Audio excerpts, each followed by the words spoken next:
Hi beautiful people, it is Malia.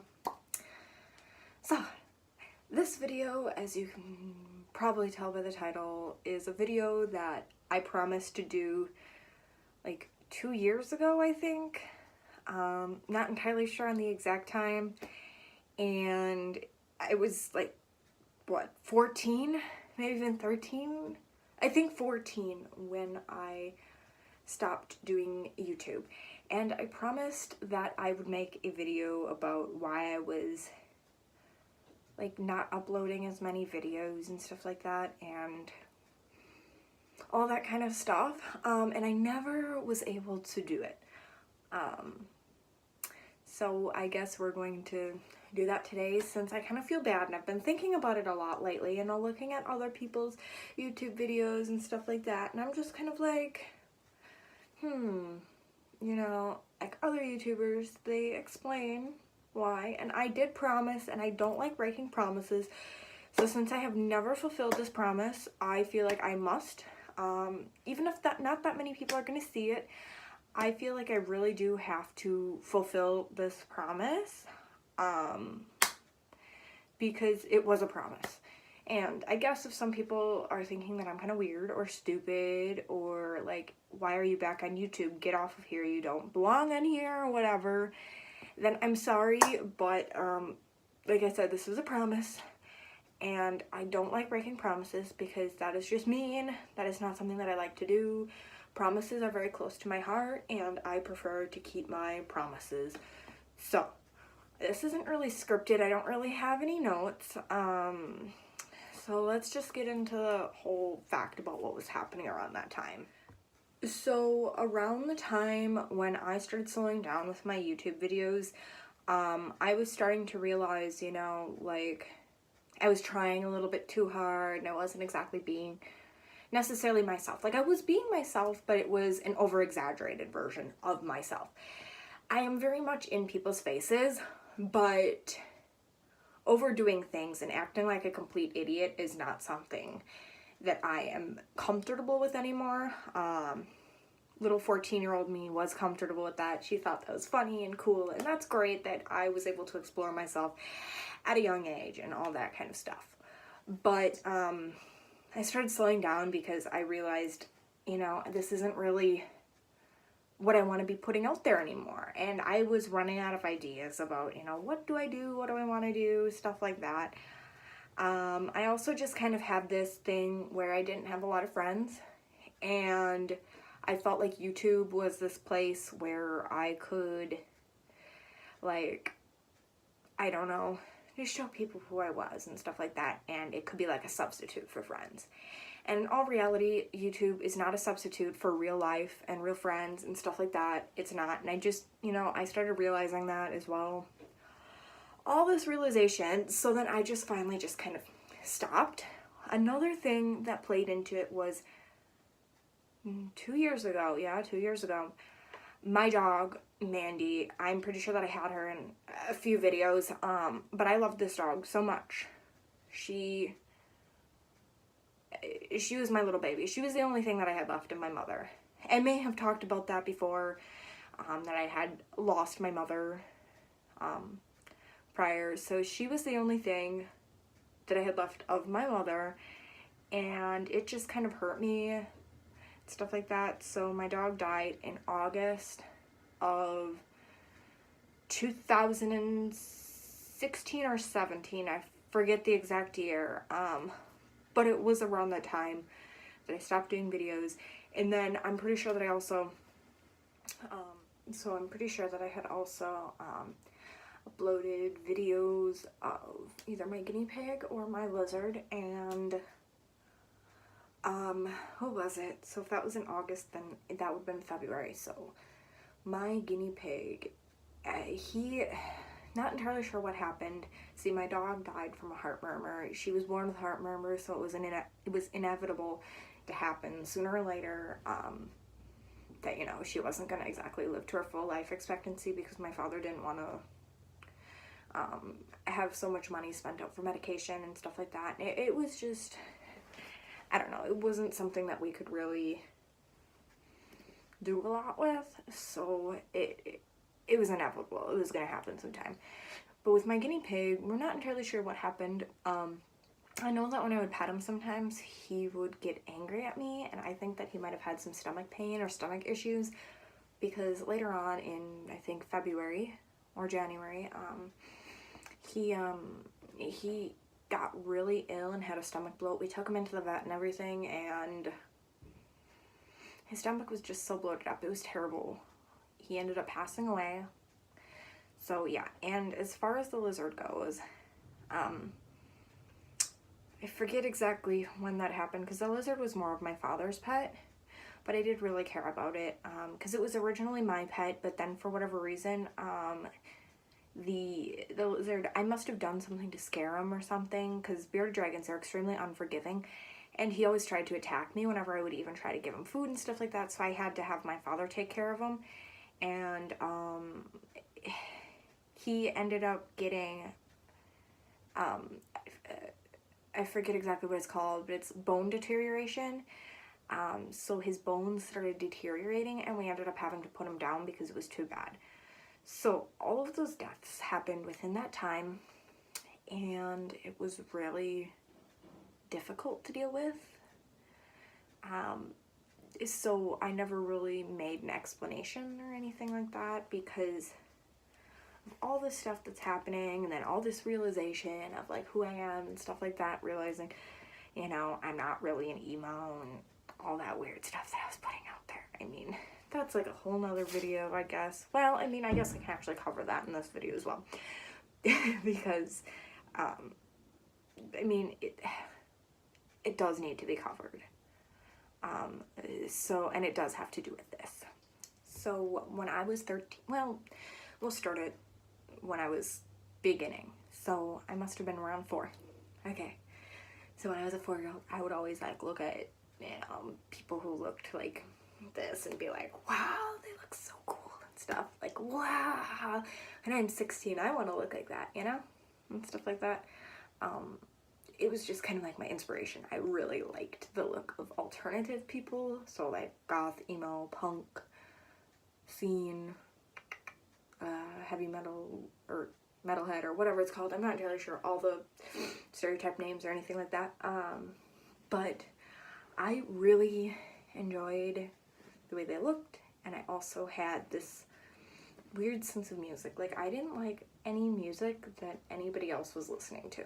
I never listened to music up until I was 12, because none of the music that people had showed me I didn't like and stuff like that. So at the age of 12, I started discovering that I liked, well, actually it was more of the age of 11. At the age of 11, I decided to go to school all day, one day, in all black.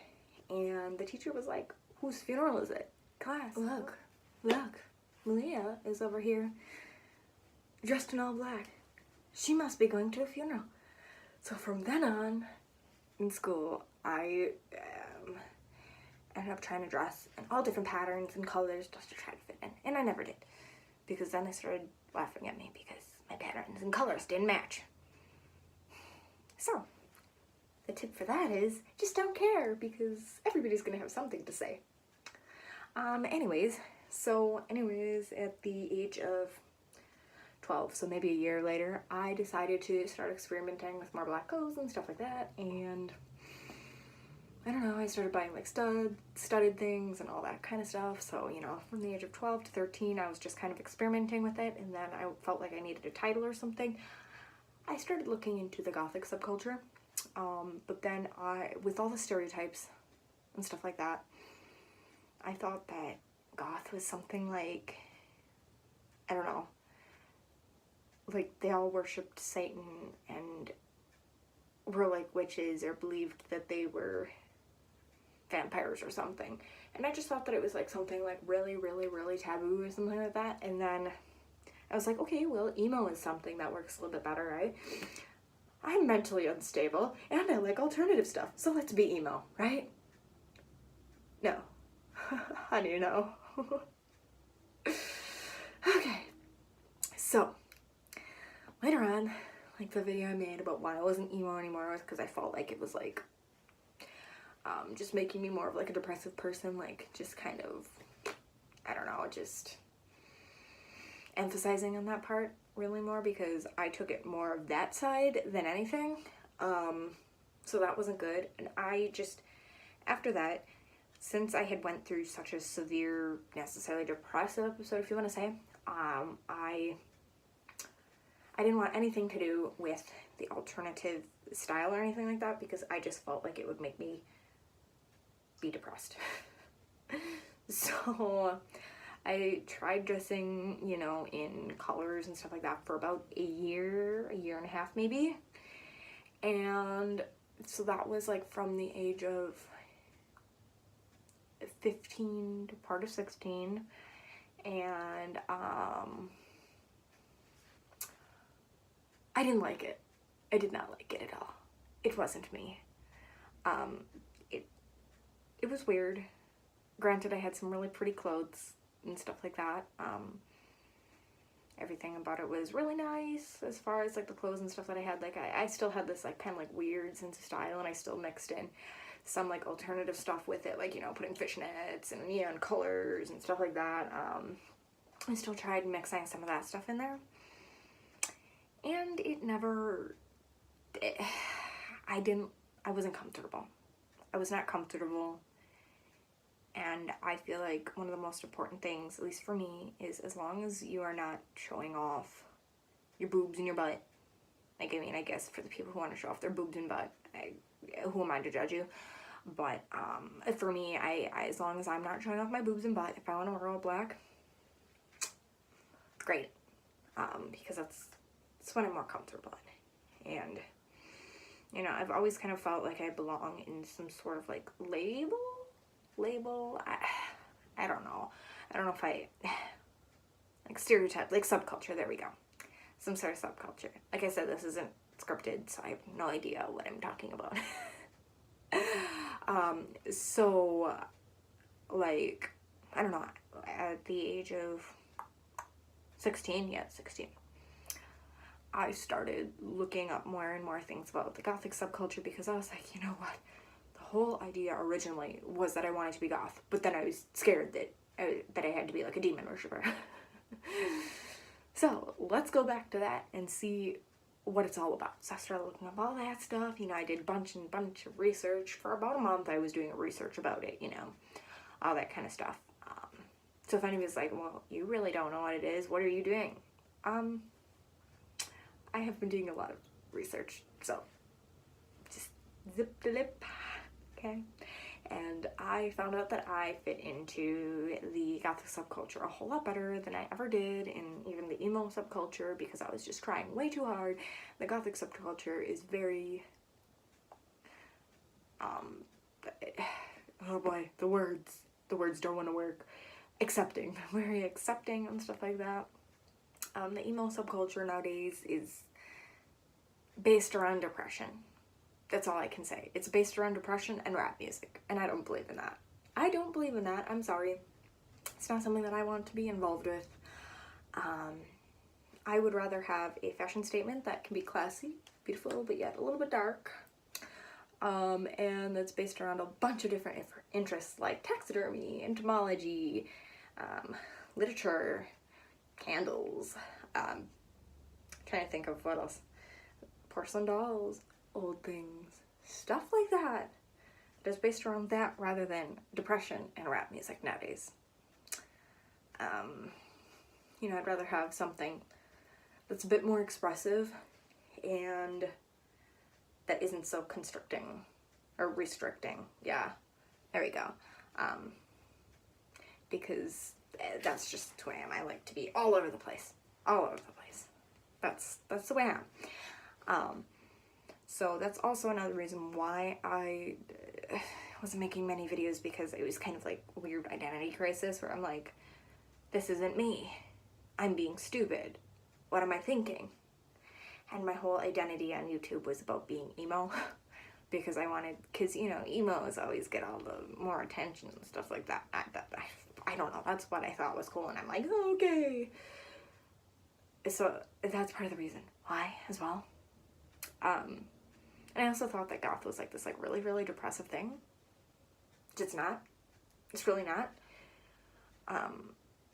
for whatever reason, I don't know the stereotypes. If anything, emo is a whole lot more depressive because it has to do with emotions as well. Although emo is not derived from emotions, it's derived from emo-core. And you can't see me gesturing, but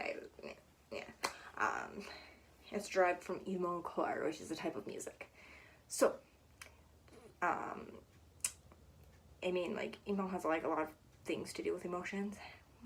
Goth, no, it doesn't. It doesn't. The only thing that you'll see in a person that makes you able to tell that they would be goth is their outward appearance. Basically, anything else you can't really tell. There's no other way.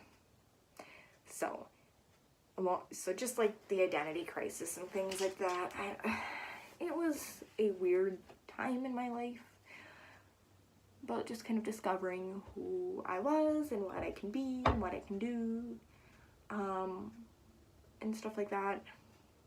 So I'm thinking about maybe doing YouTube again, maybe not. We will see. I'm not entirely sure. Because I know that some people are like, why would you put yourself on YouTube? That's weird. There's so many weird people out there and stuff like that. You'll just get a bunch more stuff that you don't want. And personally, I mean, like, I understand that. I understand a lot of things. But it was just something fun that I really enjoyed doing. I enjoyed making videos for people. I enjoyed doing live streams. I enjoyed being out there and stuff like that. Obviously, there's a lot of judgmental people and stuff like that out there, but I enjoyed doing my own thing in my own time. It was just one of them hobbies that I really like doing, and I do quite miss it. Ever since I stopped doing it, I missed it a lot. And it's not like you can just go on Instagram and make a bunch of videos, because Instagram does have a time limit. It does have a time limit. It has limits and stuff like that, parameters.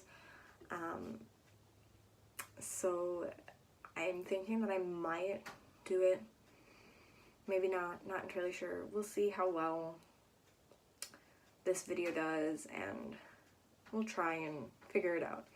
I'm just trying to find the one thing that I really, really enjoy doing. Like, I've tried painting, I've tried comics, I've tried music, I've tried so many different things. I really enjoy doing music, but I don't like sharing it with people.